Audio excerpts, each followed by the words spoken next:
वक्त आ रही एक बड़ी खबर आपको बता दें। दरअसल विधानसभा चुनाव के रण में आम आदमी पार्टी भी पूरी तरह से उतरती दिखाई दे रही है। लगातार हो रहे प्रचार और बड़े नेताओं के दौरे के बीच अब मध्य प्रदेश और छत्तीसगढ़ में प्रत्याशियों की सूची जारी कर दी गई है आम आदमी पार्टी की तरफ से, और दोनों ही प्रदेशों में 10-10 उम्मीदवारों के ऐलान कर दिए गए हैं। बता दें कि दंतेवाड़ा से बालूराम भवानी बनाए गए उम्मीदवार और नारायणपुर से नरेंद्र कुमार नाग को उम्मीदवार बनाया गया है। इसके अलावा अकलतरा से आनंद प्रकाश को टिकट दिया गया है और भानु प्रतापपुर से कोमल हुपेंडी को टिकट मिला है। इसके अलावा कोरबा से विशाल केलकर को टिकट और राजिम से तेजराम विद्रोही बनाए गए हैं प्रत्याशी, और पत्थल गांव से राजाराम लकड़ा, कवर्धा से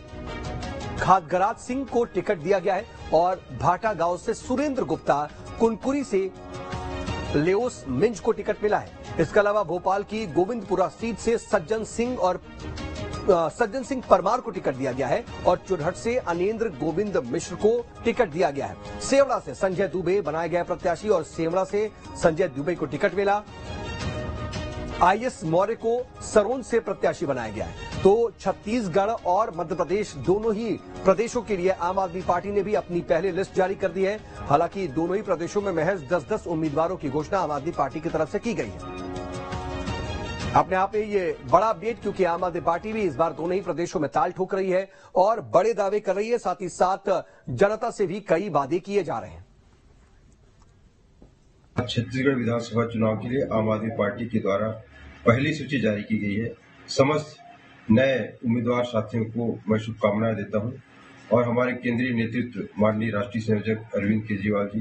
माननीय संगठन महामंत्री डॉक्टर संदीप पाठक जी, माननीय प्रदेश प्रभारी श्री संजीव झा जी के प्रति और प्रदेश के सभी पदाधिकारियों और सभी कार्यकर्ता साथियों के प्रति मैं आभार व्यक्त करता हूं और यह उम्मीद करता हूं कि छत्तीसगढ़ में माननीय अरविंद केजरीवाल जी के बताया दिशा निर्देशों के अनुरूप हम सब मिलकर मजबूती से लड़ेंगे और छत्तीसगढ़ में व्यवस्था परिवर्तन की लड़ाई को मजबूती दिलाएंगे। तो आम आदमी पार्टी की तरफ से भी ये प्रत्याशियों की सूची जारी कर दी गई है और देखिए आम आदमी पार्टी इस बार मध्य प्रदेश और छत्तीसगढ़ दोनों ही प्रदेशों में ताल ठोक रही है और अपना विस्तार करते हुए कहीं ना कहीं इन दोनों राज्यों में अपनी किस्मत आजमाती दिखाई दे रही है। इसको लेकर के आम आदमी पार्टी के अरविंद केजरीवाल और साथ ही साथ भगवंत मान भी लगातार मध्य प्रदेश और छत्तीसगढ़ के दौरे कर चुके हैं। कई बार वो प्रदेश में आ चुके हैं और लगातार आम आदमी पार्टी की तरफ से कई घोषणाएं की जा रही हैं और मौजूदा विपक्ष या फिर सरकार पर निशाने भी साधे जा रहे हैं।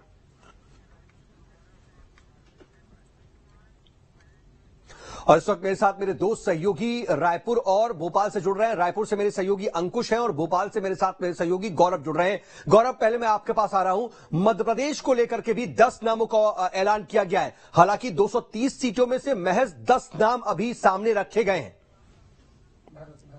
देखिए, बिल्कुल आम आदमी पार्टी ने अपनी जो पहली सूची है वो जारी कर दी है और इसमें 10 लोगों के नाम शामिल हैं। अगर इन 10 लोगों के नाम की बात करें और तो सेवड़ा से जो संजय दुबे हैं उनका नाम घोषित किया गया है, तो वहीं गोविंदपुरा से सज्जन सिंह परमार का नाम जो है वो घोषित किया गया है। हुजूर से रविकांत द्विवेदी का नाम घोषित किया गया है,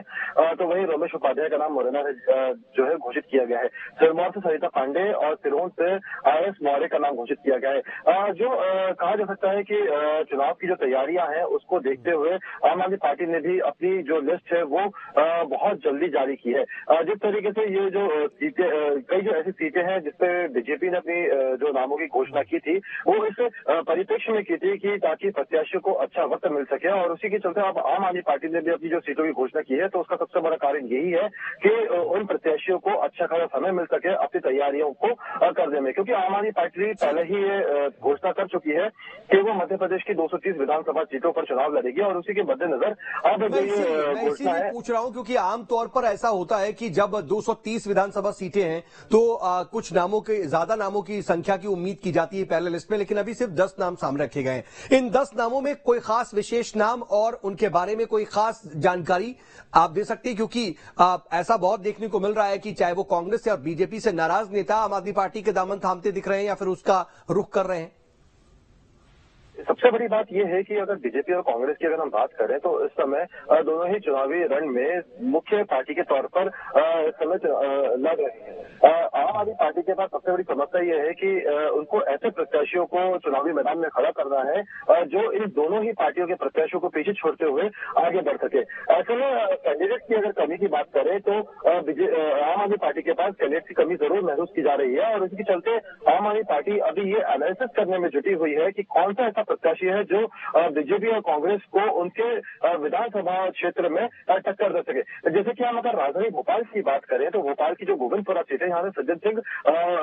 सिंह परमार को टिकट दिया गया है। गोविंदपुरा जो सीट है वो राजधानी भोपाल की जो गोविंदपुरा सीट है वो बीजेपी की हमेशा तक सीट रही है, क्योंकि इस सीट से पूर्व मुख्यमंत्री बाबूलाल गौर पहले चुनाव लड़ते हुए आए थे और अब जो है कृष्णा गौर यहाँ से विधायक है। ऐसे में सज्जन सिंह परमार को यहाँ से टिकट दिया गया है, लेकिन ये कितना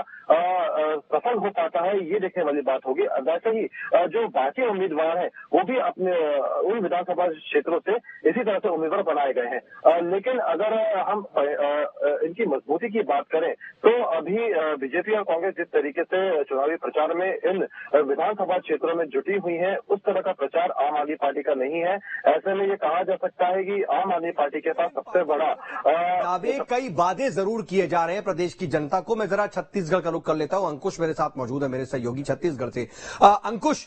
10 नामों का ऐलान छत्तीसगढ़ के उम्मीदवारों के तौर पर भी किया गया है। यहां पर कोई खास नाम और यहां पर ये जो उम्मीदवार है कितने दमदार नजर आ रहे हैं? देखिए, आम आदमी पार्टी के लिहाज से अगर देखा जाए तो जो 10 नामों की सूची जारी की गई है उसमें आम आदमी पार्टी के लिहाज से तो सभी मजबूत नाम है, क्योंकि आम आदमी पार्टी ने अगर उनके ऊपर भरोसा जताया तो स्वाभाविक तौर पर ये पार्टी के हिसाब से जिताऊ कैंडिडेट है और यही कारण है कि 10 उम्मीदवारों की पहली सूची जारी कर दी गई है। छत्तीसगढ़ के 10 असेंबली की सीटों की अगर बात करें और अलग अलग नामों की अगर बात करें तो दंतेवाड़ा से जब ज्यादा नाम लिए गए हैं, माफ कीजिएगा, बस्तर संभाग से ज्यादा नाम लिए गए हैं। बस्तर संभाग से ज्यादा नाम लेने का सबसे महत्वपूर्ण कारण यह हो सकता है कि अभी हाल ही में खबरें हैं कि कांग्रेस आम आदमी पार्टी के जो राष्ट्रीय संयोजक हैं और या फिर यूं कहा जाए कि दिल्ली के मुख्यमंत्री और पंजाब के जो मुख्यमंत्री हैं वो बस्तर संभाग के दौरे पर रहने वाले हैं और बस्तर संभाग के दौरे के पहले बस्तर संभाग से 3 सीटों पर जब प्रत्याशियों के नाम का ऐलान कर दिया गया है तो स्वाभाविक एक बड़ा कैंपेन के माध्यम से उन प्रत्याशियों के नाम पर प्रचार करने की कोशिश यहाँ पर आम आदमी पार्टी करती हुई नजर आएगी। कुछ महत्वपूर्ण सीटों की अगर बात करूं तो यहाँ पर दंतेवाड़ा की अगर बात करें तो बालूराम भवानी जो है वो आम आदमी पार्टी के लिहाज से काफी महत्वपूर्ण कैंडिडेट हो सकते हैं, जो वहां पर बीजेपी और कांग्रेस को दोनों ही राजनीतिक दलों को बड़ी टक्कर दे सकते हैं और यहां से आम आदमी पार्टी को बड़ा लाभ दिला सकते हैं, ऐसा पार्टी का मानना है, इसलिए इनको टिकट दी गई है। दूसरे सबसे बड़ी महत्वपूर्ण सीट है भानु प्रतापपुर, जहां पर छत्तीसगढ़ के आम उपचुनाव जो है वो अभी हाल ही में उपचुनाव हुए थे और हाल ही में कांग्रेस पार्टी से जो मनोज मंडावी हैं जो पूर्व